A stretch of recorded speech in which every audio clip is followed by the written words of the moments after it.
feedback. And I Right. said, hey, cheers. Cheers. Good to see you again. Likewise. You ought to be in pictures. You're wonderful to see. Hey, James. Hey, it's been what was the last time you and I talked? It's got to be like over a month or something because you've been away. Yeah. Got back from my circumnavigational trip across England, London, Manchester, across Ireland, and all through Portugal. 5 And weeks this is what? nearly. This is just a summer holiday or what we Just did? summer holiday. Yeah. Now we went to Ireland because I promised we'd take mom. Mom wanted to see Ireland before she passed. Not that she's dying or anything, but she's turning 80, and Right. she wanted to see. She wants to see Ireland. Ireland in her lifetime. That's Maybe it. Put it that way. You know, yes, yeah. That's not the way she puts it, though. You know, She's like, I'm gonna die. It's coming. Is she Irish or? Yeah, I mean, I know that's where the ancestors come from. She's big on the genealogy thing, and so we went to Sligo, we went to Castle Gregory, these places where she knew the dates that our ancestors got on ships and went to the brave new world. And so, wow. Okay. But and then we're going to Portugal because we're looking at possible retirement places in the future, and Portugal is kind of the destination du jour right now. But if we're honest, Ireland.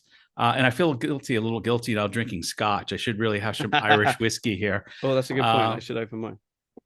I didn't realize how much I was going to like Ireland. I mean, it's just absolutely. Had you not been before? Just Northern Ireland to Belfast. I'd never been to the Republic before. And I was telling a friend of mine here is actually the consul. No, Dave. David. Do you know David? Consul General here in Hong Kong. I think I have been Ireland, in touch with Consul him. General Yes. of Ireland in Hong Kong. I believe and David had set us up with kind of a schedule, like places we needed to hit and things. And so last Saturday we'd gotten back and we were Slanger. Anyway. Hey, cheers. Let me sorry, he wanted a little feedback. Right. And I said, hey, cheers. Cheers. Good to see you again. Likewise. He said, oh, what did you think of local Hong Kong beer, Heroes beer? I haven't seen that. That looks like a, when you get generic. You know what it reminded me of? Is it in Repo Man?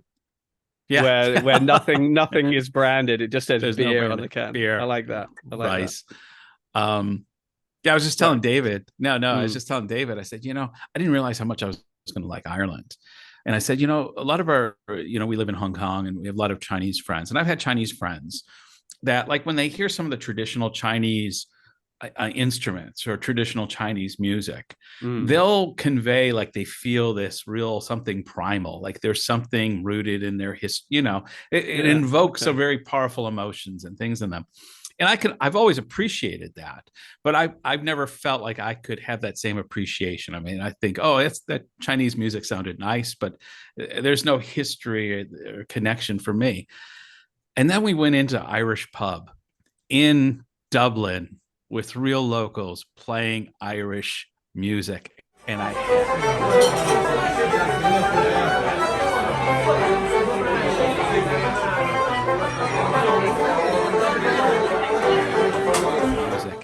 I had that experience where suddenly something primal hit me. And I'm like, I'm with my people now. It was whiskey. Oh, fantastic. So that's now in the mix, as it were. Is it as a possible? The only problem is Tammy loved Ireland too. Like I don't think she fully appreciated how much she liked it. I think it's the weather that just turns her off. It's wet. I'm native Detroiter. I'm a little more used to the cold. Yeah. She's from Louisiana, has spent the last 30 years in Hong Kong. Cold and her do not go along. So rainy, misty weather, just probably is not going to happen. So. Fair enough. And I understand as well that Ireland's actually pretty expensive compared with Portugal. Very much so. That's another one of the attractions of Portugal. Great weather, great low cost of living, great quality of life. That's what we experienced there while we were there. It was great. But Hong Kong friends that have moved there had said, "Oh, Steve, the English level is like Hong Kong. That a lot of the young people speak English. You can get by in English. If somebody doesn't speak English, the person next to them speaks English. You can get by. As you know, that's pretty much the Hong Kong story." Sure. And the problem is I didn't realize is in Hong Kong, though, we have English as an official language. So the signage is in English, but the signage is not in English there either. So I felt like in Ireland, I felt like I was in my cousin's house. You know, I know it's not my house, but I don't feel like a total stranger or foreigner or something. Whereas in Portugal, I got more of that stranger in a strange land feel. So, okay, yeah, and I mean, imagine that's an obstacle, but it's it's a surmountable obstacle. You're gonna have to you're gonna have to pick something up wherever you go if English is not the native language. Try as we might, damn it. But why can't the whole world just speak English? The sad truth is they do, but they don't. They do to varying degrees. Degrees. But I think, if you're going to be there, you'll pick it up, and you'll at least be able to read the signs that you need to know pretty quickly. Well, that's the thing is, as you know, here in Hong Kong, or if you go on the mainland, if it's a Chinese sign, if you don't know Chinese Hanzi is, you either know it or you don't. Whereas at least with Portuguese, I can kind of wing some of it a little bit, and sure. So yeah. I mean, that's the thing. Yeah. Any of those sort of European languages which use essentially the same alphabet as ours. Yeah. You can, at the very least, you can say it, even if you don't know what you're saying. Right. You know what I mean? So phonetically pronounce it. Yeah, learn it parrot fashion, basically. Yeah. And I got to see some great movies while I was in Portugal. And I know you'd be thinking, why, if you're in, you're in this beautiful country and you're doing it, why would you go to the movie cinema? I tell you two reasons. One, I knew we were going to be doing some reviews and we're going to be talking about some great blockbuster films. Mm-hmm. But two, that's the middle of the day heat, that siesta that you hear about in Spain. And going to the cinema at about 1 PM is a pretty smart thing to do. It's coming out about 4 o'clock. Perfect. I if I move to Portugal, I know will be my sweet spot for the cinema, like that 1 o'clock showing. Oh no, that makes perfect sense. I mean, a lot of the travel I do is watching movies anyway. I'm going to film festivals or whatever, but immediately what springs to mind while you're saying that is on my wife and I, my honeymoon, we were in Mexico City, and after like a whole couple of days of walking around sightseeing in the summer heat, we were like, you know what, let's just grab a couple of hours of AC. And so we went and watched Guardians of the Galaxy 2, which just happened to be like the big movie that was out at that time, and had no problem with it whatsoever. Although I will say, because I did want to ask you what the experience of going to cinema in Portugal was like, but I did have a gripe with going to cinema, although it was a multiplex in a mall in the center of Mexico City, but for some reason it was playing really quietly. And a movie like Guardians of the Galaxy, you want it to be playing like really loud, if anything, too loud rather than too quiet. But it was kind of annoyingly quiet, right? And we were kind of sitting in the middle, and it was just like, has no one else got a problem with this? But obviously, a stranger in a strange land, I wasn't going to say anything to anybody. And the way cinemas are around the world these days, if you said anything at all, they'll just be like, the 16-year-old behind the popcorn counter who's the only guy in the building will be like, we just pressed the button. But other than that, it was absolutely fine. So what did you see in Portugal, and was it interesting in any way specifically? I saw Indiana Jones and I saw Mission Impossible, both on huge big screen. It wasn't quite IMAX. And I will say, and I think I messaged you that when I saw Mission Impossible, I had never seen this concept where they how do you describe it? They put you have not just the screen in front of you, but it's on your sides too. Oh, and okay. It kind of wraps around, and for Mission Impossible, that was quite it was quite an immersive experience. I thought at first it was going to be too distracting, like it's going to be gimmicky, like 3D. You know me, I'm not a fan of 3D. I find it's too distracting but this wasn't distracting at all, because it wasn't the whole film that they did it. They did I'm thinking maybe 25% to a third of the film. Whenever it would open up to some big expansive feel, it would suddenly open up, and you'd almost forget that it had contracted again back down to a single screen for a time, because when it opened up again, you went, wow. So it still felt kind of organic. It's not suddenly like you're watching Tom Cruise and then it's not suddenly, his head is there now talking. No, surprisingly, it worked, because I thought I'm going to be having to kind of follow it around to here, but it doesn't. And I was watching the projection for just a couple of minutes and how it would go around the exit doors but not go into the hallways. And so funny. Yeah, I'm sure there's some kind of digital technology that does But that. it's probably, is it not a projection? Is it actually more like a TV screen where it's just, I was trying to figure because that out, and otherwise, where are the projectors? I could be wrong, and I thought I saw small projectors beaming that, but I could be wrong. I was trying to figure out how this was working, and I haven't come to any definitive conclusions. But I can say it was a good experience, and I would happily do it again. Okay, excellent, interesting. All right, well, we should get Yeah. into some of these films because as we have been slacking big time, and we've been off pretty much all summer. While we've been off, arguably, the four biggest films of the summer have opened. Two of which you saw in Portugal: Indiana Jones and the Dial of Destiny, and Mission Impossible: Dead Reckoning Part 1. What did you think? Let's start with Indiana Jones and the Dial of Destiny. I think I might have messaged you that the first 20 minutes of Indiana Jones, I was like, wow, this is great. They've got me. Yeah, they've de-aged Indiana, and it's not perfect at times, but it looks surprisingly good. And for those moments, I'm suddenly 14 years old again, watching Indiana Jones fight the Nazis, because I watched the original Raiders of the Lost Ark in the cinema when it came out, like that week. You're so old. And it was, I know, isn't it? And I saw it. I want to say I saw it about 7 times at the cinema. I kept getting friends to go with me, and we would walk to the cinema. It would take us like 45 minutes if we couldn't get our moms to drive us there. This is how much I love that movie. And the classic scene in Raiders where the big swordsman does all the flips with the sword, and then Indy shoots him. It's become almost cliche now because we've been seeing that scene for 40 years. But I saw it as a 14-year-old, like for the first time. And it was the funniest thing I'd ever seen in my whole life. I couldn't stop laughing. I was up against the wall, and I started like trying to punch the wall so there'd be enough pain to stop me from laughing, because I knew I was distracting everybody. I know it sounds ridiculous, but it was so out there. It was something that was so new that I hadn't seen. And suddenly Harrison Ford and Indiana Jones became the coolest characters in the universe to me.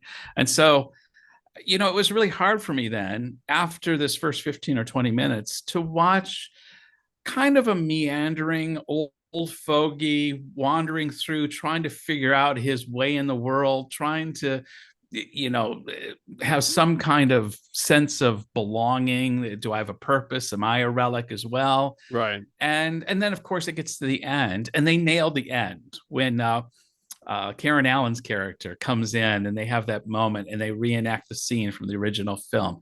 It was touching. I was getting misty-eyed.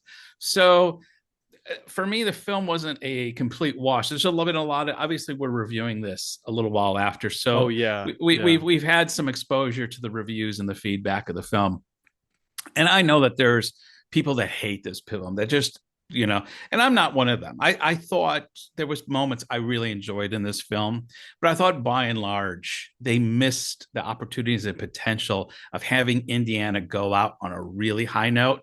And he kind of meandered into the sunset rather than taking a victory lap. Well, he certainly did. I mean, I agree with kind of everything that you're saying. I mean, and that's what the film was about. I kind of appreciated that that's what they did with it, and that they didn't just try to ignore the fact that he's 80 years old and have him, behave like a man half his age, like he was in Raiders. I liked how readily they addressed it, not just like, oh, I'm old, but all the things that you were saying, the fact that he is now becoming something of a relic himself, an antiquity, very much like the things that he spent his lifetime running after, chasing after. I liked the introspection of it. And yes, it does mean that the pace of it was somewhat sort of slower and a little bit more contemplative. And it's like, and does this belong in an Indiana Jones film? I mean, the way I kind of looked at it is, Indiana Jones movies are that trilogy. Yeah. Those are the Indiana Jones movies. Yeah. And they always will be. The Crystal Skull was an attempt to keep doing the same thing, albeit a bit later on, and so they have the timeline has to kind of mirror it somewhat, and do a Cold War kind of thing.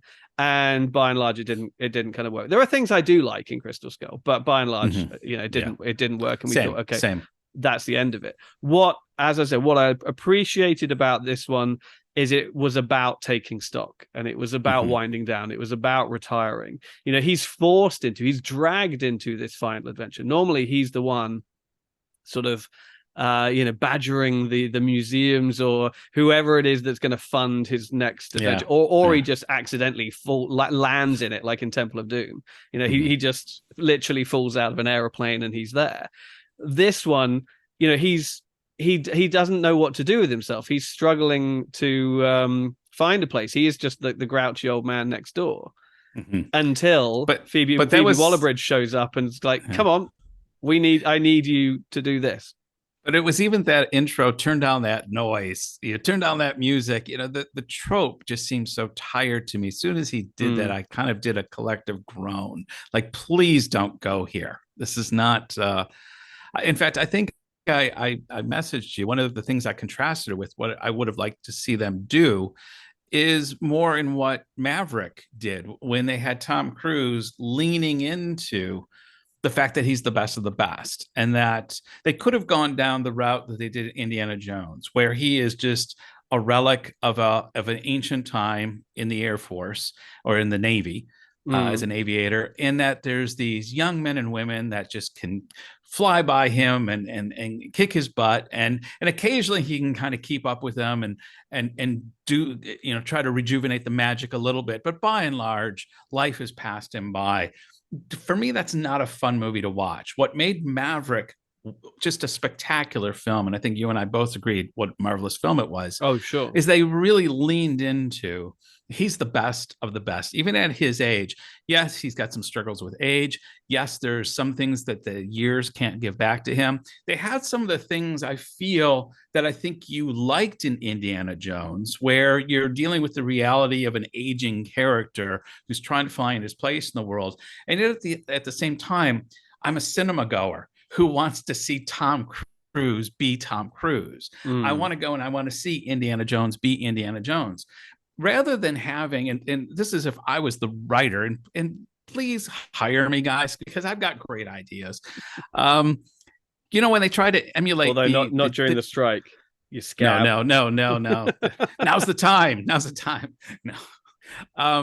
No, when they're trying to emulate the classroom scene, and obviously in the original Raiders of the Lost Ark, his students fawn over him. They bring him apples. The girl closes her eyes and it says, "I love you," and it startles. See, rather than having them all bored and having him like he's irrelevant now, nobody's interested in his classes, I would still make him the most popular teacher on campus. But I would put some mature students that would be up in the front, and they would do the whole thing with the eyes, like, and it's not a young girl anymore. Because it got me thinking when I saw Frank Sinatra years ago in his final years. There's like these 50 and 60-year-old women running up there, throwing roses up there. And I thought, because Frank still got it. Yeah, he's not the same Frank he was when he was 35 and 40, but he's still Frank Sinatra. And I'm thinking what failed in this film for me was they didn't allow Indiana Jones to really be Indiana Jones. They had kind of Phoebe Waller-Bridge being the support crutch for him. And to me, that just ruined it. Oh, wow. Okay. Yeah, no, I didn't think she ruined it.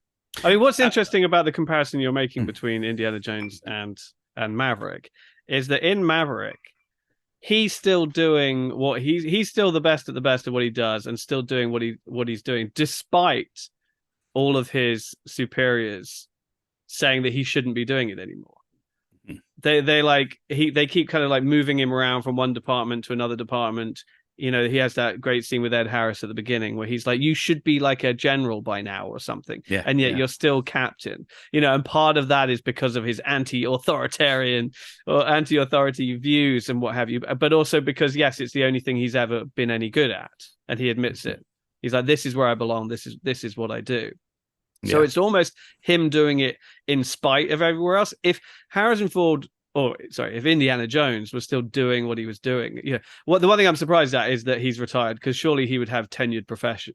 He'd be a tenured professor by that, which is a lifetime appointment, right? As far as I understand. Yeah. So, and he's still alive, and he's still got his all his marbles. So he probably would be still teaching somewhere, but that's within an industry where they literally keep the relics alive, where you do get lifetime appointments to these kind of things. And so it would kind of be the opposite attitude. It would be like the institution wanted him to keep doing it, right? But rather than, whereas in Top Gun, they don't want him to keep doing it, but it's all that he can do, and they can't get rid of him, so they have to just kind of like let him do what he's doing. But now I'm sort of being somewhat pedantic. I didn't have a problem with Phoebe Waller-Bridge. I quite like Phoebe Waller-Bridge, actually. I liked Fleabag, and I liked what she did with the Bond movie. And let me just caveat really quick, James, in that I know that a lot of people have been trashing on her in a way and saying that she ruined it. I like her as well. I didn't have a problem with the character per se. Right. It was how she was used. So bringing her in and having that character, I think would have been fine. I just didn't. I would have had it been more like the younger people in Maverick, where you liked all those guys. There was kind of a banter between them. Once they realized, oh God, Cruise really does know his crap, and there's a lot that I could learn from this guy. Then it became this really good relationship. But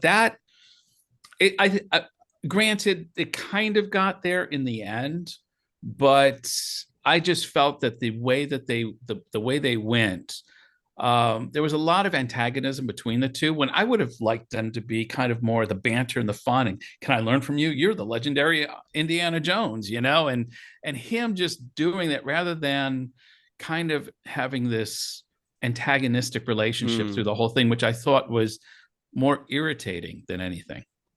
Yeah, I mean, I guess what they needed was someone who would be able to successfully convince him to get back into the action, as it were, after he has seemingly kind of given up on everything. If it was just like a sort of a younger colleague, a younger incarnation of himself, or whatever, he would have just slammed the door in their face and told them to go away. But because it's his goddaughter, because it's the daughter of his best friend, Toby Jones, he can't say no, and she is perhaps the only person that he could not say no to, I imagine.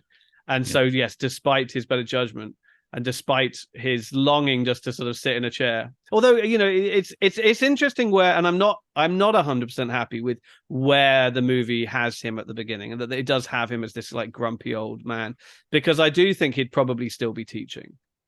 Even though he couldn't still be doing that, because that was always the fun part of the character, is that he was almost like Batman or someone. He was academic by day and adventurer by night, kind of thing. Yeah. And the idea was that that's why the joke in at the beginning with the girl with "I love you" written on her eyelids works, is because the assumption is that he's a stuffy academic, that he's an intellectual, albeit young and handsome, or youngish. He's like 40 or something, but the gag is he's old already, and he's dull, and he's a stuffy teacher, and she's just enraptured with him because he's hot, because he's Harrison Ford. She's kind of the exception, if you like. And I would have loved if the whole class responded that way, because I mean, my graduate school was 20 years ago, more than 20 years ago. I still remember Professor Lloyd Burton, Professor Peter De Leon, like there's Professor Arthur Wallace. These are instructors. 20 years later, I still remember their names. At least two of them. One of them was over 80. The other one was had to be over 65 at the time. The other one was probably in his 50s. He was still a bit younger. But they had reached ages where now I'm appreciating they're not trying to move up the ladder anymore. They're at the top of their game. They have more anecdotes in their toolbox and more stories to tell. They're a complete comfort in their own skin. And I guess I'm comparing him. I'm thinking, Indiana Jones at this age should be the most popular professor on campus. This guy's fought the Agreed. Nazis. He's found Fought the commies. the Lost Ark. He has done it all. There should be a lineup to get into his class. So to make him the cantankerous old grouch, it just didn't work for me. Yeah, no, I think that is fair. That is fair. And one, I would have kind of liked it. If at the beginning he was just the sort of the old professor who just has all these stories, even if nobody believed them. Because I think there is an element to Indiana Jones lore that it's all kept out of the papers all the time, and it's all top secret, and it's all the Ark of the Covenant was boxed up and hidden away. But I think it might have been an amusing way to open with him spinning all of these yarns, and the students just kind of rolling their eyes and being like, "Yeah, whatever, Dr. Jones." That might have been good. That might have been time kind of a fun I found the Ark of the Covenant. The second time I fought the Nazis, it's like whatever, Let me tell you the time Hitler signed my diary. Right, exactly. So I didn't really have a problem with Phoebe Waller-Bridge. I know she's she has a very specific on-screen manner about her that is not to everybody's taste, and she hasn't shown a huge amount of range, but I think at the moment she's still new enough on the scene in front of camera that people are like, we're hiring you to do your thing, do Fleabag basically, but without all the sex jokes, sex stuff. But I think the character that you totally shouldn't have been there is the little boy. Is it Teddy?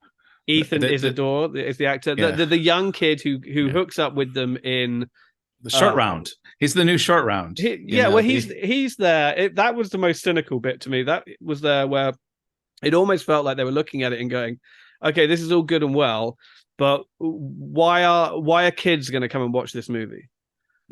Indiana Jones is a bit of a kind of an old franchise anyway. It hasn't been updated in the same way like Star Wars has, for example, which always in my head is always the other franchise that are exactly the same age kind of thing. Yeah. Obviously because of Harrison Ford.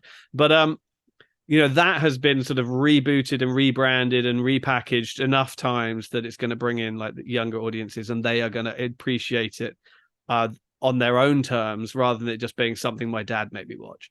Whereas I think Indiana Jones doesn't have that, and even Short Round. I mean, sure, in 1984 or whatever, but not now. And so I think that was kind of the cynical move. They were like, we need to put a kid in there, but I don't know that actor, and I'm not sure that he's a recognizable actor for young audiences either.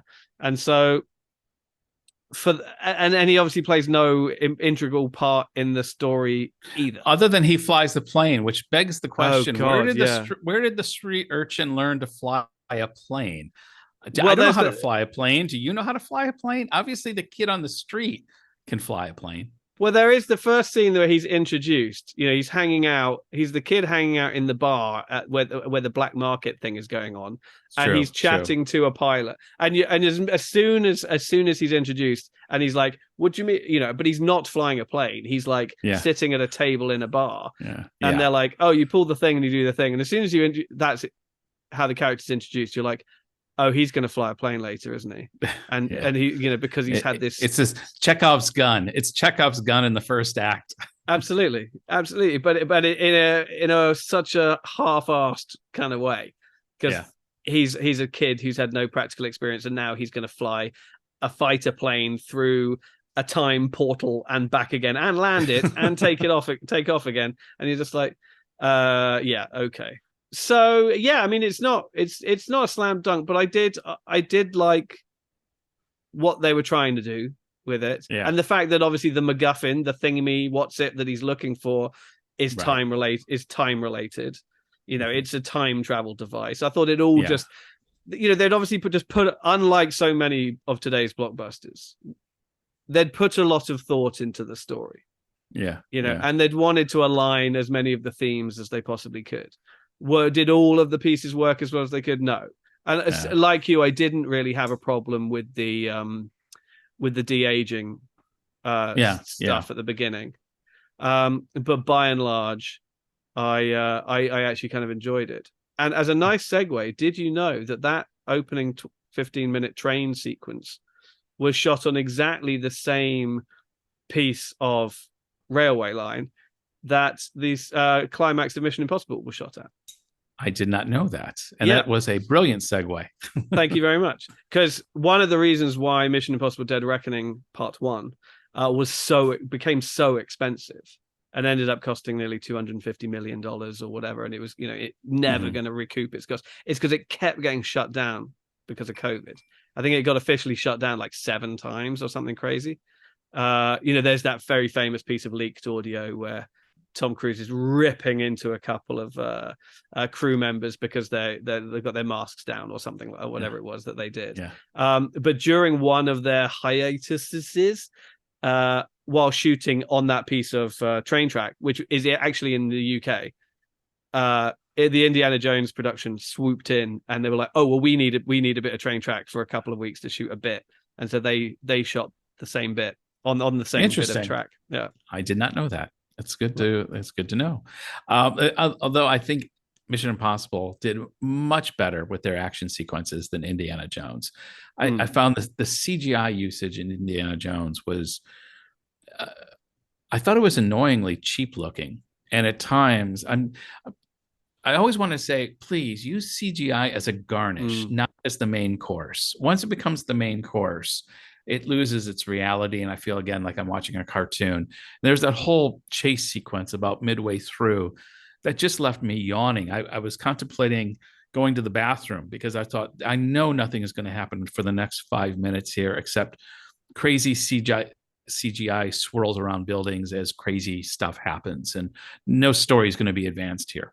I was listening to an interview recently, and apparently this is a very legitimate problem in Hollywood right now, is that a lot of the CGI for these big movies is coming in sort of half baked a little bit because there is just so much of a kind of, not a backlog, but like there's just too much that needs to be done.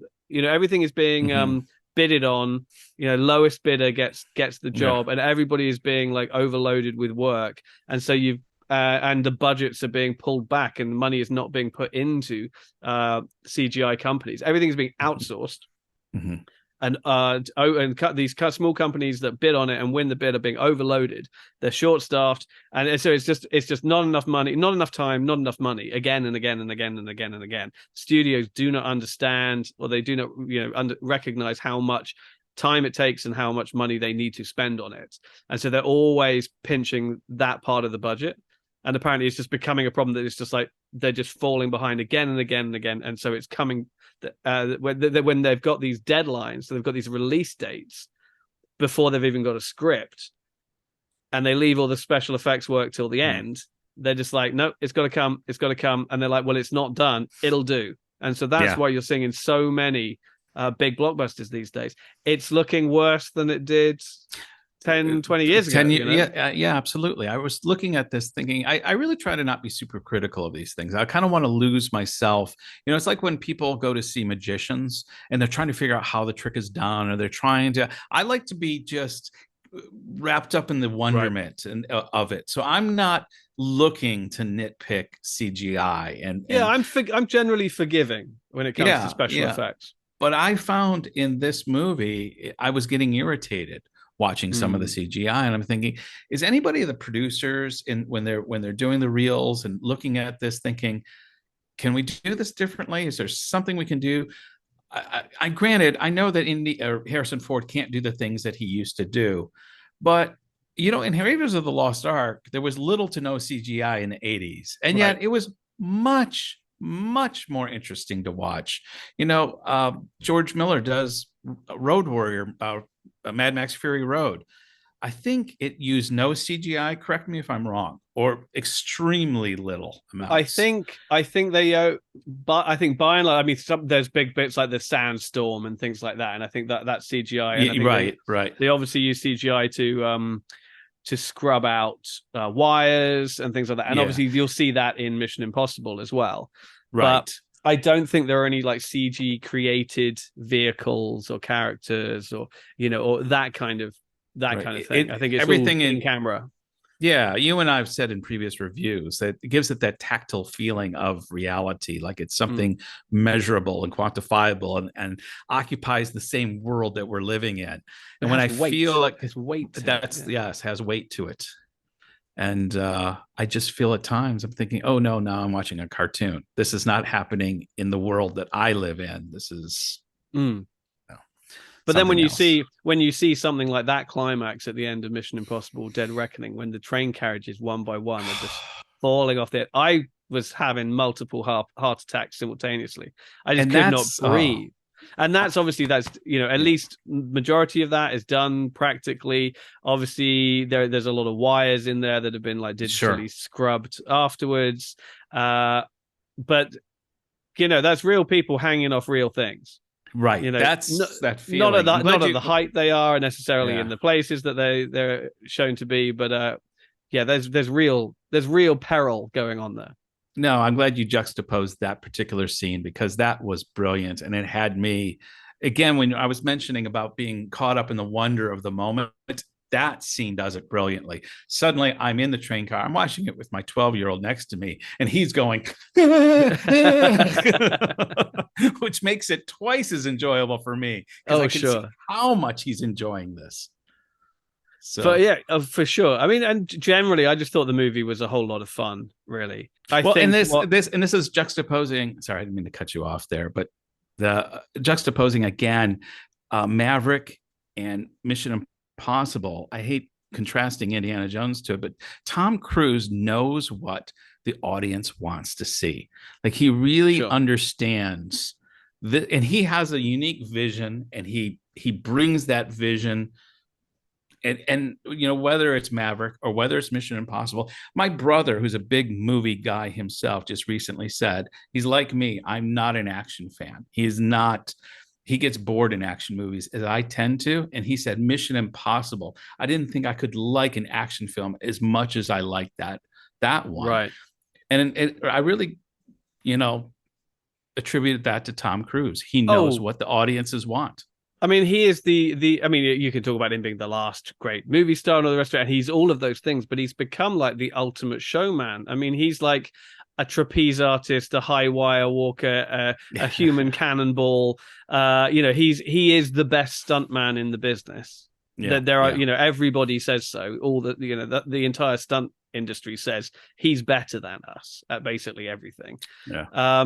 He has dedicated his life to and hopefully not literally, but to entertaining people and just to be slightly sarcastic for a moment, but it's like he's going to continue doing this until he kills himself, basically. Yeah, until yeah. something goes wrong, he's going to just keep pushing himself because he has that mentality, he has that drive, he has that dedication.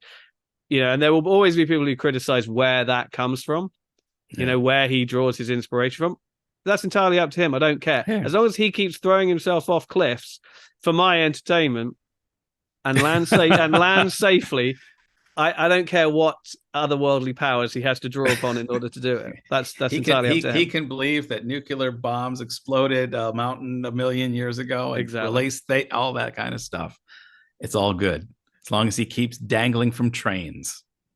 For sure. And I just really enjoyed the movie. I think what him and Christopher McQuarrie are doing and the partnership that they have created over, what is it now? It's like 3 Mission Impossible movies, 4 if you count the one that they're halfway through making, and Jack Reacher, and McQuarrie did some script punch-ups on Maverick and all the rest of it. I think what they're doing is fantastic. McQuarrie is like Christopher Nolan in as much as he appreciates film. He wants everything practical. He wants all his stunts in camera, do it as real as he possibly can. And it's great that I think this whole sort of digital streaming revolution, if you like, has sort of generated these auteurs who are pushing back and going and on the biggest possible scale. There'll always be a Wes Anderson who will be like, I'm going to do little things, but but you've also got a good little opening. There's a little opening. that's my Wes Anderson Cold impression. open. But you're getting people who want to do the same thing. You've got Christopher Nolan, Christopher McQuarrie, Paul Thomas Anderson, you know, who are making these just big, expensive blockbuster movies, but they're doing it practically. You know, they're doing it all in camera. Yeah. You know, even the great masters, Spielberg and Scorsese and stuff, are doing digital stuff these days, and are playing around with other stuff. Whereas these guys are just like, you know what? And they're from the younger generation. They're from almost that kind of millennial hipster generation where they're like, no, man, dial it back. Let's go analog. Yeah. And it's like, fair play to you, man. You know, if you can convince a studio to give you like $150 million to make Oppenheimer, for God's sake, which and the fact that Oppenheimer has now made like nearly $300 million. Yeah. It's insane. It's insane. It's like, that's a 3-hour biopic about a scientist. That's what it is. That is. I mean, it's the kind of thing that's best done. I shouldn't see best done as if it's not a good movie. It's a brilliant movie, but it's the typical thing you'd see as a documentary. You don't do a 3-hour biopic at the cinema by Christopher Nolan based on a historical biography, you know, or it's a $40 million movie that comes out in November and gets the awards praise, but you know, it doesn't make any money. You know, it's like, you know, people watch it. But no, I do want to keep talking about Mission Impossible a bit though, because I think after the last one, after Fallout, I thought, okay, well they're never gonna top this, because that one is so audacious, but it's also so moody and it looks great. It's just something about just the whole package there. But there was something in the back of my mind going, it's teetering on the brink of being a little self-serious, a little bit just like overly sort of just somber. And so what I really liked was the course correction here. And I mean, the Mission Impossible franchise anyway is really bizarre in that regard. You know, for a long time it was a different director on each one until Macquarie actually. And so every single one was tonally and visually very like different. really different to the last. And you know, Macquarie's like now bringing in some kind of sort of what's the word I'm looking for? Like continuity, thematic and stylistic continuity to it all. But there's been a nice little course correction in this last one where it has shown a sense of humor to a degree I don't think the series had done before, that made it almost feel more like a Bond movie in that regard. You know, the two things I came away with were three. Well, I knew obviously the stunts are going to be amazing. Tom Cruise going to look like he's killing himself 100 times. All of that. I knew, I was expecting all of that, and it delivered all of that, and it was absolutely amazing. The two things that I came away quite satisfied and surprised by is how funny it was. I thought it was really laugh out loud funny numerous times all the way through, and just how impressively they had cast it, because without it feeling like a diversity hire in the same way way that so many like Disney movies do these days. I just watched Haunted Mansion yesterday, and it's just like the cast couldn't be more sort of eclectic and whatever, and you're kind of like, okay, you know, I get it, they're atoning for like decades and decades of being awful, but but it feels like an overcorrection. Whereas in Mission Impossible there are like 4 major female characters in it. You know, you got Haley Atwell, Vanessa Kirby, Rebecca Ferguson, and Pom Klementieff, all in like really good, robust, strong roles, and they're all women. And there's no, and the good thing is that there's no, on paper, probably or quite possibly, at least 2 of those didn't need to be women, right? But just they made them women, and they were great at it. But it didn't feel like they were doing it for the sake of doing it. I was just like really sort of just pleasantly surprised by how organic it felt, how natural it felt. And how well it worked. It didn't feel like they were doing it for anyone else's benefit other than just that's what the character was. Well, I think what they did, I'm trying to think, I need to watch the movie again. It's a long movie and I've only seen it once, and I was on vacation. So I'm at a bit of a you were drunk, handicap here. No, I had my 12-year-old with me. But I was going to say, you know, in previous reviews, one of the things that irks me is whenever they have to take a strong woman character and then create an artificial scene to show how she's better than all the guys. And it always feels concocted and out of place. And it immediately goes from, oh, here's a natural leader, top of her game person to a diversity hire. I've got to show that this person it can be as good and as tough and as strong and any. Haley Atwell, Rebecca Ferguson, Vanessa Kirby, all of them are just 4 unique characters in this film, each one with different motives, different, identities, different. They're real people. Coming back to what we're talking about Indiana Jones, they're real people who occupy the real world. I mean, yes, they're a little fantastical. It's a Mission Impossible movie, obviously, but you feel like they're the kind of people you could be running into at a cocktail party because they have weight, and you don't feel like their presence here has been concocted in a diversity department in some backlog at a studio or production company. This has actually been written in creatively and artistically and as well thought out. And again, you don't get some of those sudden jolts. There's I won't name the show, but there's a show I was watching recently that's set in a historical time, and you could just see there's these 21st century sensibilities that pop into these, previous century environments, and you're thinking, come on, really?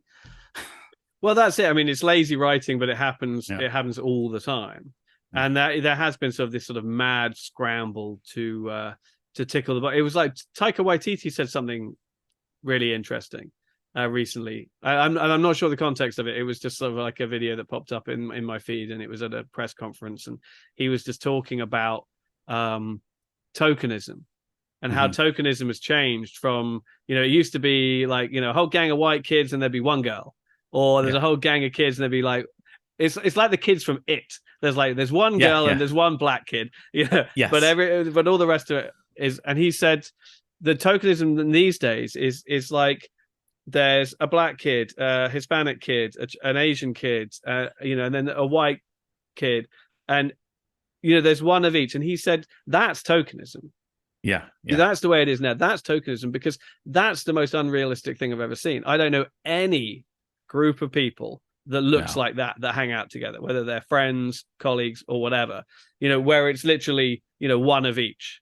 Yeah. It's just so it's like a Benetton commercial. Well, I was about to say that that's what we used to, joke about it, because the only time you would ever see it is in Benetton commercials back in the day, but where it was like literally all the colors of the rainbow.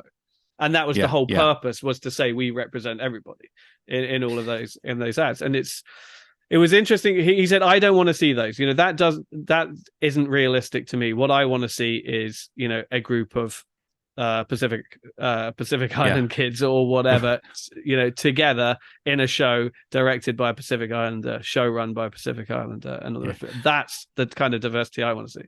Well, I enjoy listening to NPR's Pop Culture Happy Hour, but occasionally they get a little too high in their horse in this area. And their review on Oppenheimer was I just thought it was funny because they always have to point out, Christopher Nolan and his cast of all white actors from the and I'm thinking, well, it's the 1940s, and there's going to be a disproportionate amount of white males, men. I don't watch a movie about the Qing dynasty and go, there's a real lack of Latino representation here. It's right just, there. And then and Christopher Nolan, who is known for being, I forget the term they use, but essentially he doesn't have gay characters in his movies, as if I don't presume to know Christopher Nolan, but I don't imagine when he's sitting down and writing, he's thinking, oh, I got to make sure I don't have any gay characters here.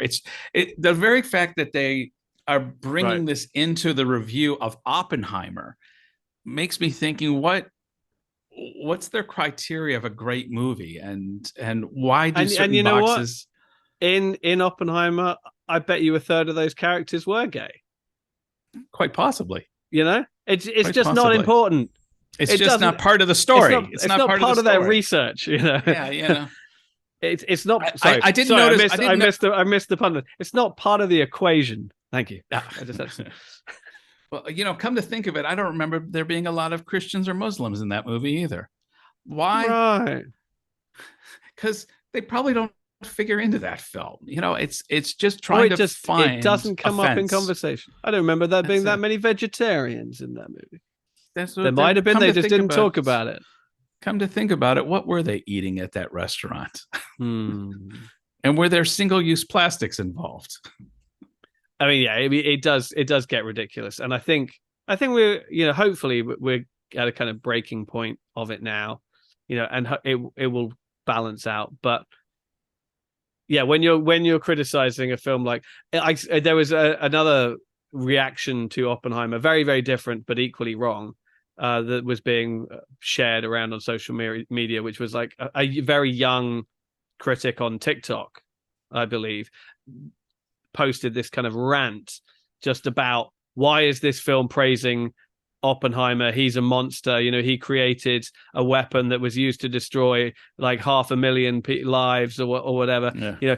And then it said, like, in all caps at the bottom, he is not a hero. Stop treating him like a hero. It's like, in what way in this movie is Oppenheimer being treated or revered like a hero? Did you watch the movie? Because the movie is pretty clear on the fact that, this is a very, very sort of troubled, tortured, flawed man, even at the best of times, who made some terrible decisions that, he haunted him for the rest of his life. That's the story of Oppenheimer, quite literally. Yeah. I came into the movie not knowing a great deal about Oppenheimer, but I knew that, he created the bomb and immediately regretted it. And that's Oppenheimer in a sentence.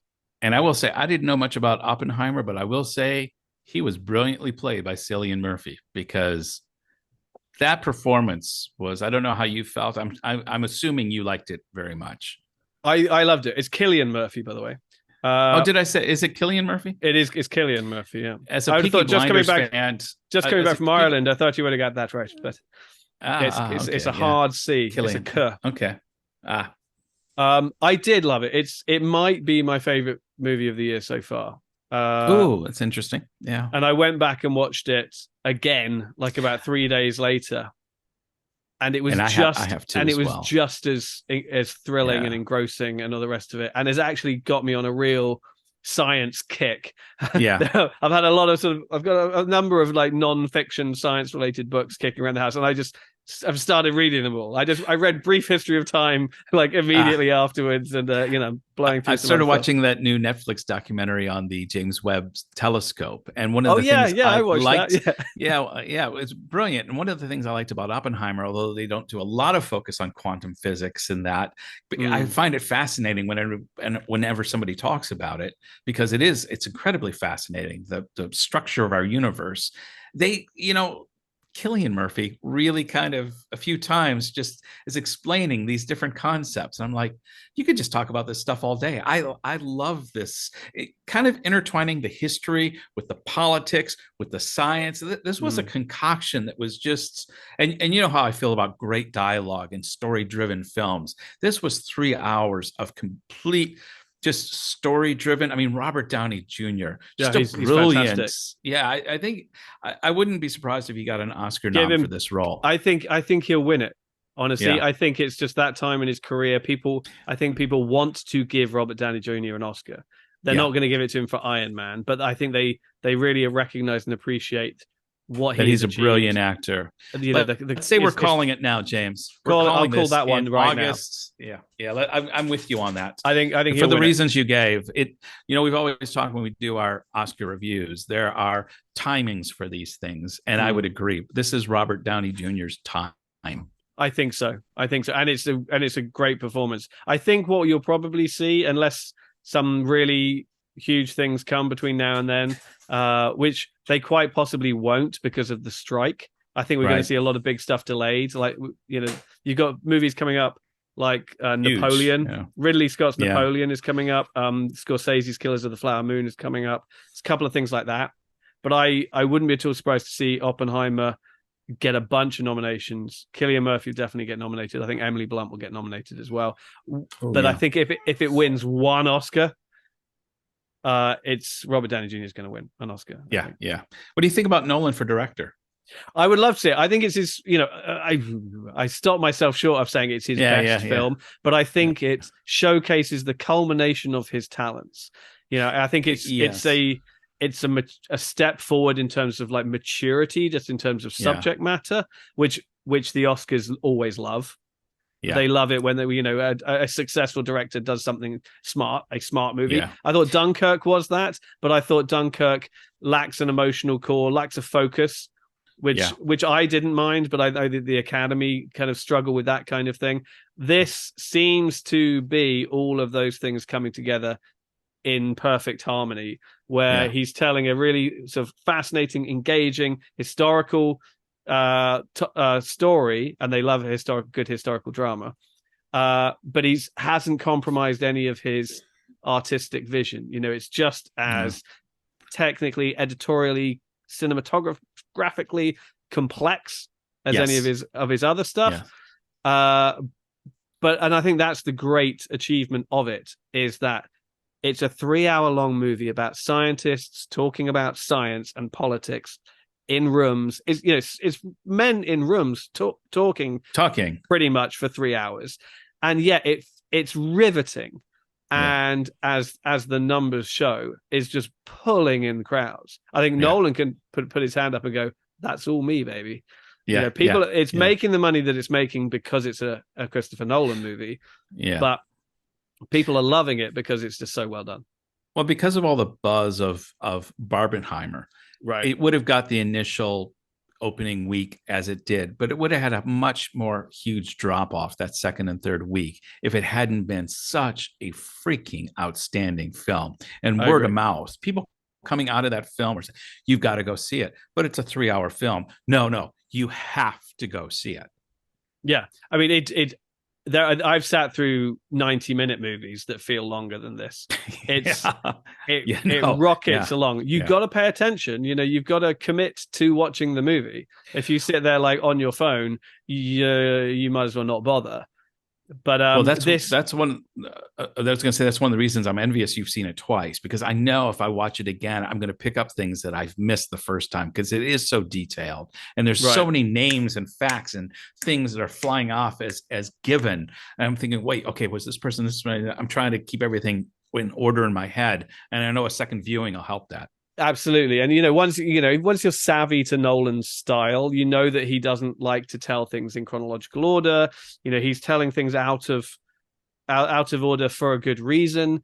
So that always means there's a lot of foreshadowing in his movies as well. So going in that second time and watching scenes, particularly right near the beginning of the movie, which didn't seem important, or you were still just settling into the vibe of the movie, and then the second time around you're like, oh, holy shit, what's going on?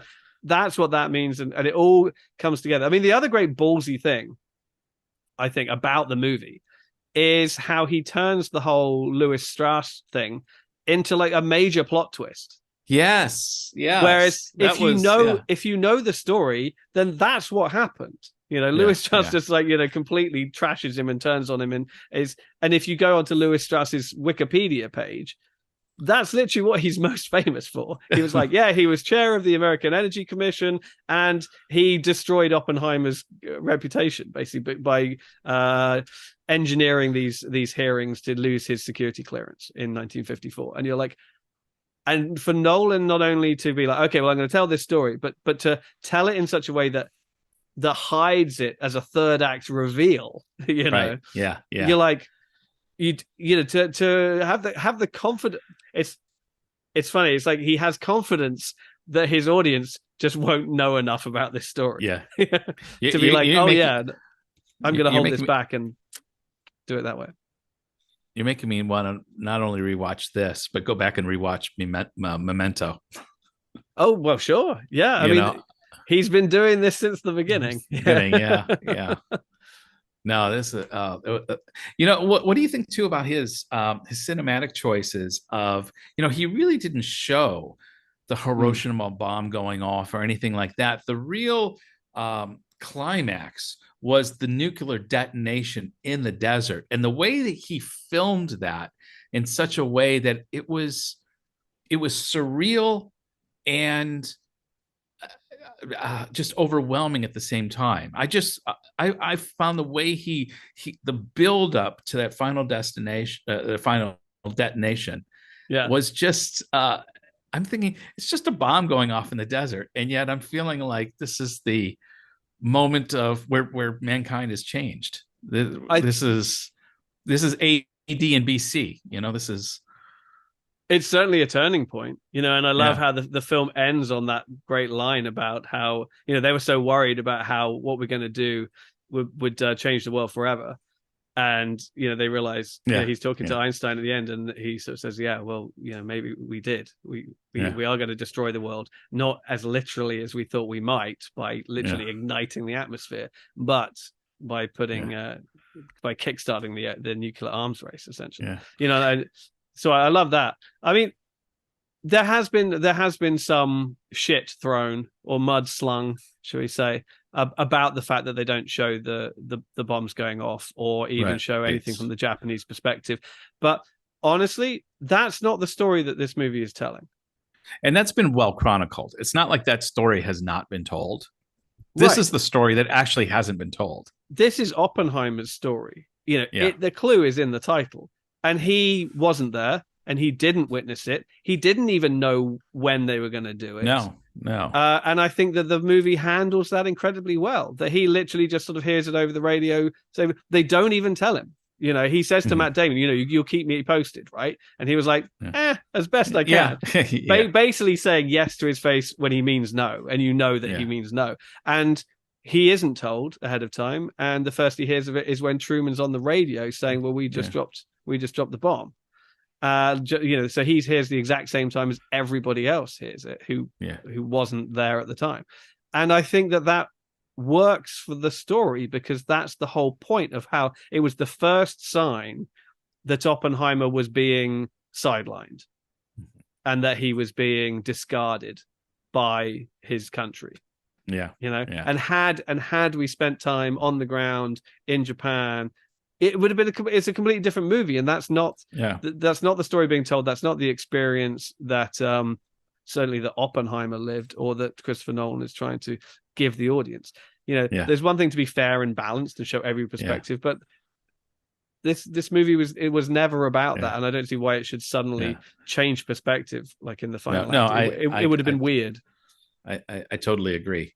And you bring up Matt Damon, and although I don't think this is an Academy Award performance for him, I so enjoyed him in this film. I thought it was a great character, and I just love seeing Matt Damon in his middle-aged years, in the middle of his career, just finding these different roles where he's able to pop in, be that he has that swagger no matter what role he's in. And so this role, having him be kind of the liaison between the military and the scientists, was just great, because he's having to play the game both ways. He has to tell the scientists what they need to hear. He's got to tell the military what they need to hear.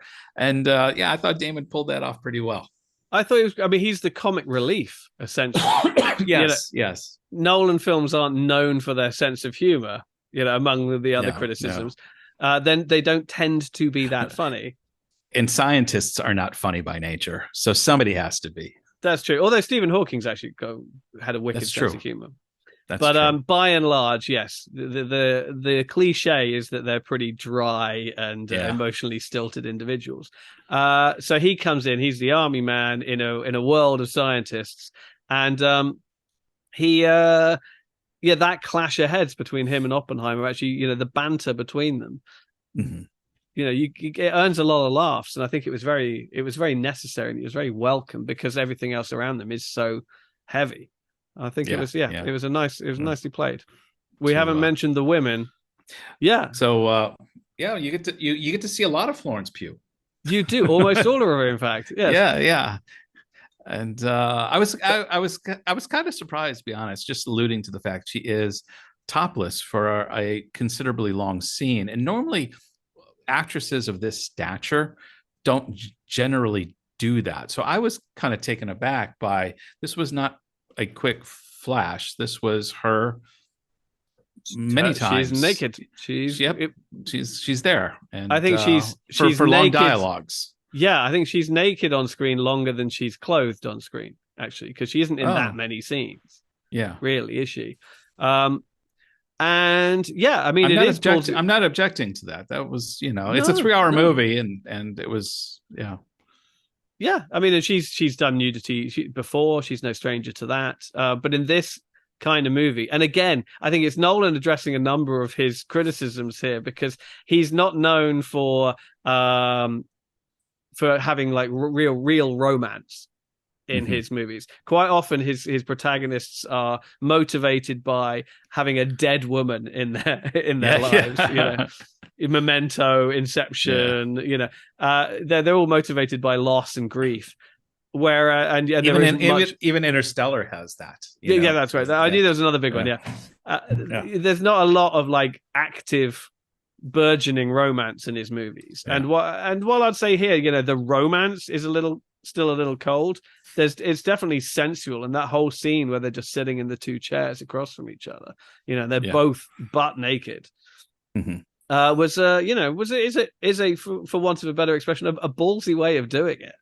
It's particularly in a movie this big with stars that big. It's it was a bold choice. I know there has been some umbrage taken by members of the Hindu community that he reads from the Mahabharata. He has the famous quote. He delivers the famous quote about "Now I am become death," mid coitus. And so there was some pushback about that, and it was interesting to see that in a number of territories where they demanded a bit of censorship, and so in the scene where they're sitting across from each other, it's the only bit of CGI in the movie is that they've put a little dress on her. So she's kind of like covered up in a little black dress, and you're like, well, okay, whatever, it's like if needs must, at least it gets the movie out there. But speaking of, and I don't know, we need to talk about Emily Blunt, because I think she is great. Particularly at the end, and how she deals with that hearing. When she is called upon to answer questions. Jason Clarke, so good. He's such a dick in this movie as the prosecutor. And he's set up as this guy's hard work, this guy's tough, this guy won't give you any slack, and he delivers brilliantly. But I thought Emily Blunt, and she's like, I object to your question. She's always just pushing back, refusing to answer, but then pushing back at the way in which everything's been expressed and phrased. I thought that was great. Yeah, she's great. I mean, usually in most performances I see her in, she nails it, and I'm glad to see her. I just increasingly seeing her in film, and she's being recognized for, I think, the great actress she is. Oh, without a doubt. She'll be around for a long time to come. I think she's cut from the same cloth as your Emma Thompsons and your Kate Winslets, your Emma Thompsons, your Judi Denches. We've got like a long lineage of these great sort of, if they're not classically trained, they appear to be classically trained. And they have that, and Emily Blunt has that ability that a few of the actors you name are able to pull off, in that their range allows them one moment to be kind of the prudish wife, or Mary Poppins in Emily Blunt's case, or when she's with Tom Cruise in that Edge of Tomorrow, you can put her in a leather jumpsuit where she's going under laser wire, and you're going, whew. She can be the sexy when she needs to be, or she can be the completely frumpy woman, and the range is all there. I think you're confusing that scene in Edge of Tomorrow where you see her doing yoga on the floor with a scene in what's it called? What's the movie? Entrapment with Catherine Zeta-Jones. No, remember when Emily Blunt is in, and she's doing the I think she's doing kind of like yoga or something. She's doing the military training. She's in the field, and she's diving under things, but she's doing. I thought she was doing in a very. I know what you mean with entrapment. You're right. She wasn't going under a laser wire like in that, but it was it was a similar kind of movements where things are coming out, and she's having to. Yes. Yeah, and she's in a very tight outfit. It's a very um, for men, it's a very enjoyable. It's a scene. sexy moment. Yes. Yeah, it is. It is. And what the point being, she can pull that off and still play the frumpy woman. She can pull that off whenever she wishes. That's fine by me.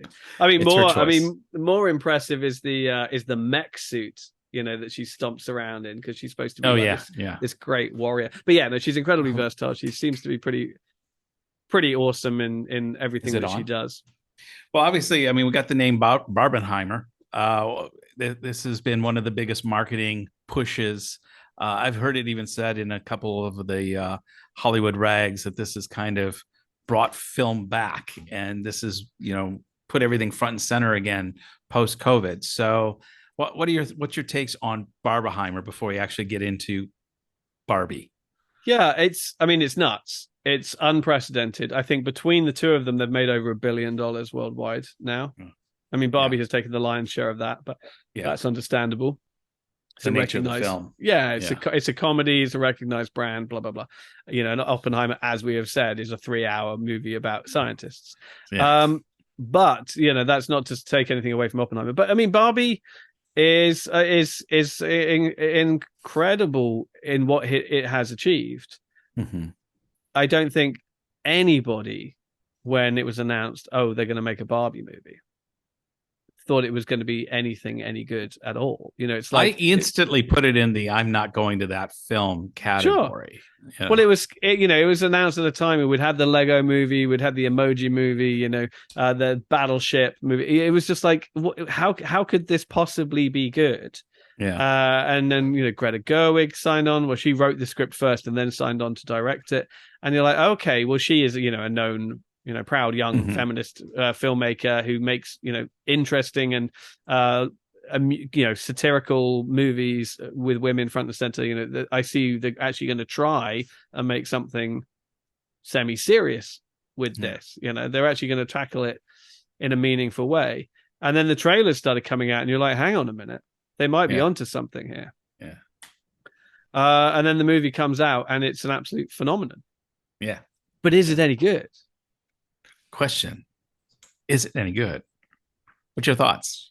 Okay, I'll go first. What I think is it is all of those things that it looked like it was going to be. It is incredibly sort of smart and well-intentioned, and oftentimes funny and well observed. I think it's way too long. Is one of my main criticisms with it, and it's baggy. And this is coming up against Oppenheimer too, where you said is not too long. Right. Yeah. Of the two films in Barbenheimer, Barbie is the movie that's too long, not Oppenheimer. Barbie is like 2 hours long. It's too long. It's a 90-minute movie, the reason being that it has 2 points to make. The first point is this great running joke about men, and the patriarchy, and just, kicking the patriarchy in the nuts, tearing down men's rights activists and toxic masculinity as a whole. And it does that, I think, quite brilliantly. And a lot of the credit needs to go to Ryan Gosling, who is phenomenal as Ken. And if at this point, if Robert Downey Jr. has any rival whatsoever for that Oscar, it's Ryan Gosling.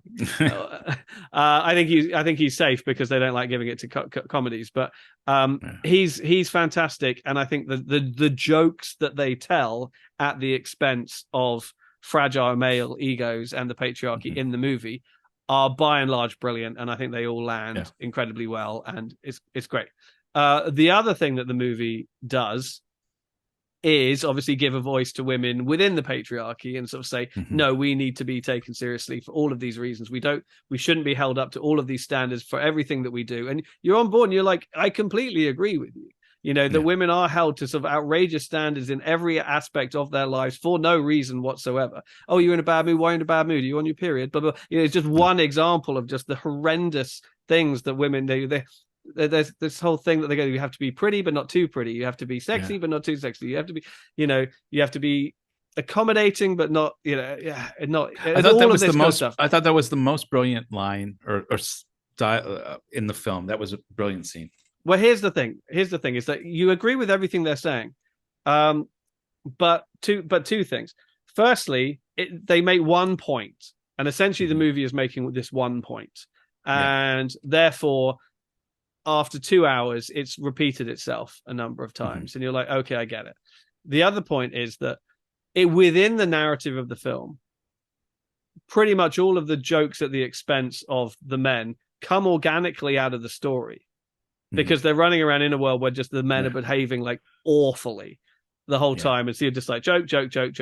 When they come to actually making these points in defense of women, the film almost has to kind of grind to a halt and stop, and then we're like, okay, there's something I need to say.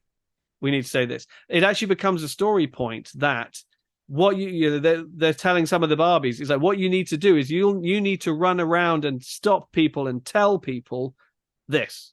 Yeah. That women are worth it and that they need to be respected. And that's actually a plot point. That's kind of a line of dialogue. They're like, you need to stop people in the street and tell them this. And the movie has to do the same thing. It has to kind of stop and talk to the audience and say, this is the truth of the matter. And you're like, I agree with you, but you've stopped the movie to do it. I liked it more when you were tearing me down because it was organic and it was all true and it was hilarious. But I'm struggling to stay as engaged with your POV, the female POV in this movie, because you're dragging me out of the movie in order to do it again and again and again. And that's my main criticism with the movie. It's not far off from mine. Right at the beginning, I thought this film was the whole homage to 2001: A Space Odyssey was just brilliant. I was just laughing. I thought, oh, this is smart. It's very self-aware. This is going to be a fun ride. Like I'd come 180 from what I originally thought Barbie was going to be. I'd heard through the grapevine it was really good. My son messaged me from the UK saying it was one of his favorite films, and so I'm thinking, okay, well, I'm going to, and everything you just mentioned, I agree with. And I almost felt there was two films here. The first half were these subtle jokes and innuendos and little pot shots at patriarchy, and everybody was having fun. And we could say, yes, patriarchy has to come down, and we can kind of have, take some pot shots at it, some in jokes, and it's fun. And then the second half of the movie got almost like Greta Gerwig said, just in case you didn't get the subtleties, we're not going to open our Bibles and we're going to get preachy. And I feel like it becomes too on the nose. I felt the second half, I'm like, okay, I'm sorry I'm a man. I'm sorry I'm breathing the same air that you're breathing. I just would have gone into at the end, I would have gone into a much more equitable outcome for both the Barbies and the Kens. That would have been, it's interesting. I heard Greta Gerwig, and I think on one of the podcasts recently, when she says, oh, I just love movies where people fall in love, and how she's romantic or something like that. And I thought, well, that's strange, because I didn't get that in Barbie. Like I would have, I would have, if you really felt that way, what it would have been a real, like something counterintuitive, would have Barbie and Ken actually get married at the end, but have a real equitable relationship where they're going to engage their community as equals and as partners. And to me, that would have been a great ending. And it just became this kind of, okay, you go your way, I'll go my way, and we'll figure out our journeys, our separate journeys. And I thought, oh, that's interesting. Okay. I will say, though, I went with my family, and I had my 25-year-old daughter with me. And I don't often get to go to the movies with my 25-year-old daughter. And she said she was in tears at certain scenes. And the scene that you mentioned earlier, about how women feel this, they have to be this, but they can't be too much. You got to be this, but you can't be too much. And I thought that was a brilliant scene, and I did enjoy that. And she said she got teary-eyed because she feels that. And I realized I'm part of that male patriarchy. I'm part of that. I'm a white problem. Male. And the world has been pretty good to me by and large, when compared to what other people have to deal with in the world. Well, I think so my daughter, let me just say, is my daughter who is female and is also, as adopted, she's ethnic minority.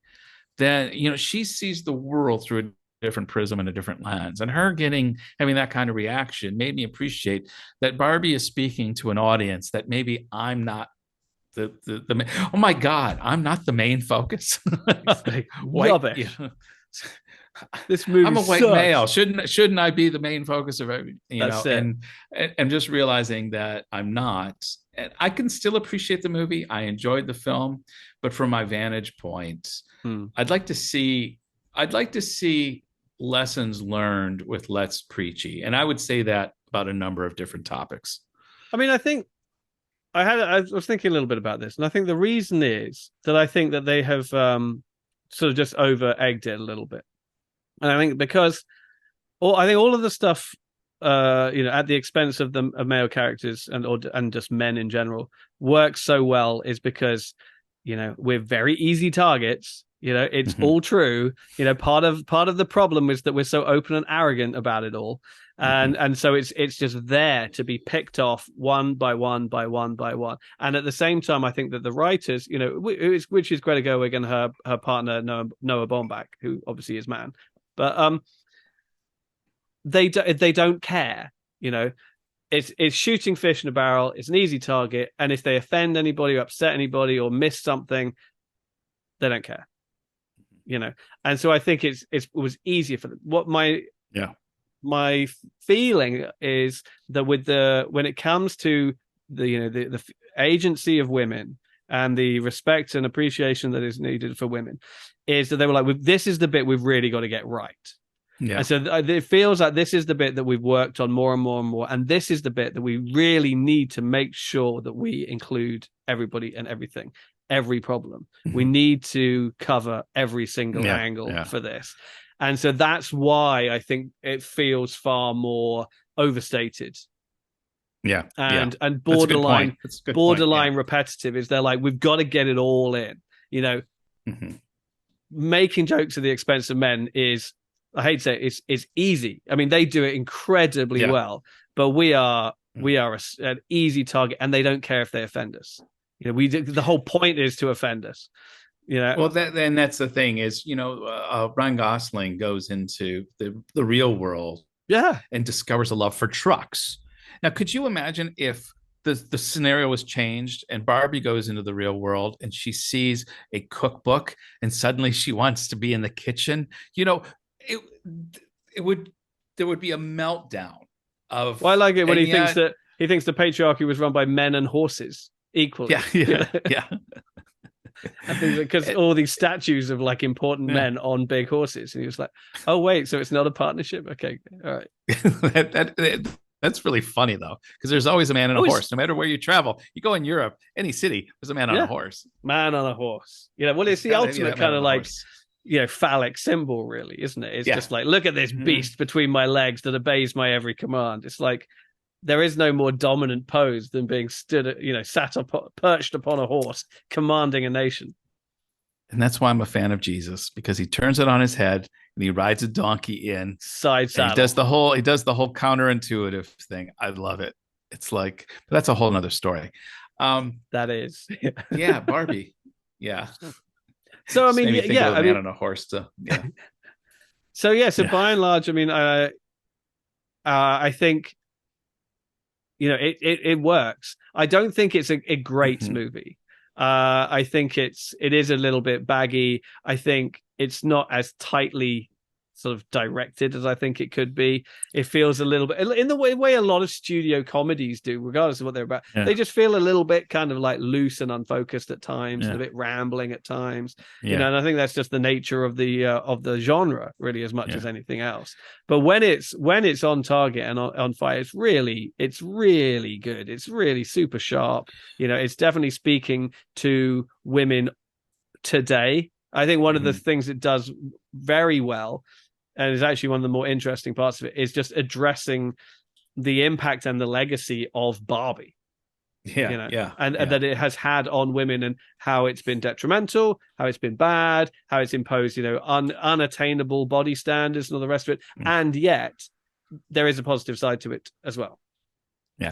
Even the self-awareness when you say having unattainable body standards, and then they make the joke about, of course, we put Margot Robbie into play, so I guess we're not really helping the situation, or something like that.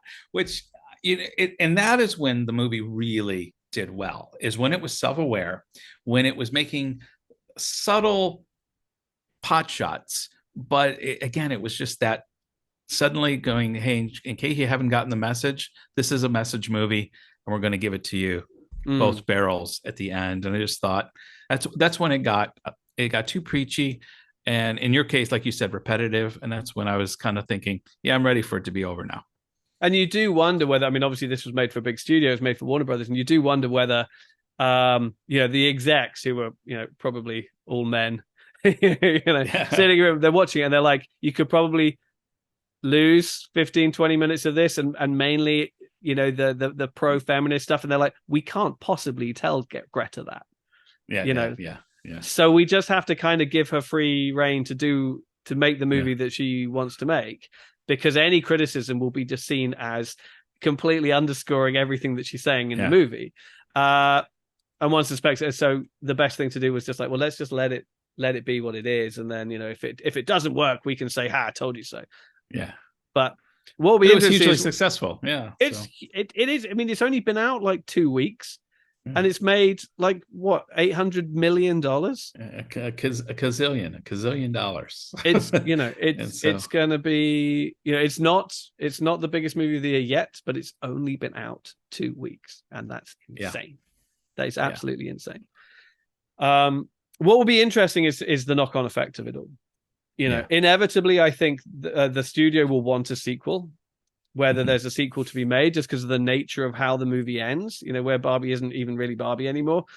What they'll do with it, they might have to do a kind of origin story. They'll try and make more of these, definitely. Yeah. And they will find a way, whether Greta Gerwig will want to do it, whether Margot Robbie will want to do it.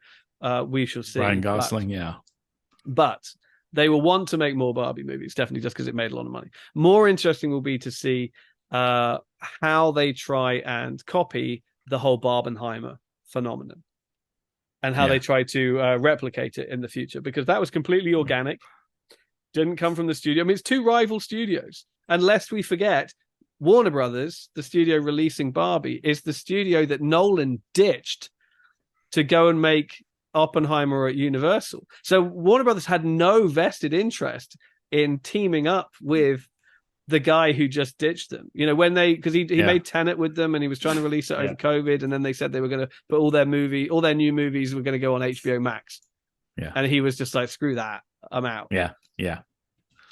So there's, it seems everything's fine, but there's potentially bad blood there. So there's no reason why they would agree to kind of like co-support one another, because it's unprecedented. It's never worked before. I think I want to get this right. No, never before have two new movies opened and both made over $25 million opening weekend. Ever. Wow. It's always just one, one big movie takes the lion's share. And it's the fourth time ever that the entire opening weekend, all the movies released on that weekend, combined made over $300 million. That's only happened 3 other times. And that's when Infinity War opened, Endgame opened, and The Force Awakens opened. And all 3 times, that one movie took like most of the money. What was the critical factor was Sound of Freedom. Yes, was that Sound of Freedom was actually in 3rd place. That crazy child trafficking God movie. Which is nuts. So I'm curious to see it, just because what the hell, No, I have to see it. It's be interesting. Maybe we can chat about it once we've seen it. Oh, for sure. I figured it would be something you'd want to talk about. Definitely. Yeah. Definitely. Mainly because it is being promoted so much by my evangelical friends that we can talk about that when we actually talk about the movie. But we definitely got to put that on the block. For sure. How are we going to wrap this up now, James? With this new format that we're doing, we're just kind of having our drinking session here. Yeah, which I like. I like it. I mean, I think Do we have any other business? Is there anything else you want to talk about while we're here? I kind of wanted to talk about Star Trek Strange New Worlds. That's the other thing I've been binge watching lately, but I'm just wondering if we save that for another hour and a half chat, because sure. I mean, if you haven't finished it yet, then there's a couple more weeks left. And what's been great is even the new episode, which came out like last night. I guess they've gone and done a Buffy Vampire Slayer where they do a musical episode. And oh my God. This is Star Trek. Star Trek, and they're really this season has been brilliant, and it's almost like every episode has different tone, a whole different genre. It's just really taking some experiments and by and large being very well received. Okay, all right. Well, let's talk about that when you've watched the whole thing, then, for sure. Yeah, good. All Other right. than that, it's time to wrap it up. I think so. Yeah. No. Good catching up. Good getting back on the horse, as it were. Absolutely. And anybody who is watching this will notice that we are experimenting with a little bit of a new format. So let us know if you like it. I like this whole thing where we just freeform drink and talk films. That was enjoyable. It was fun. Yeah, it makes sense. Yeah. Cool. All right. I'll talk to you later. Cheers. You're wonderful to see. You ought to be in pictures. Oh, what a hit you would be.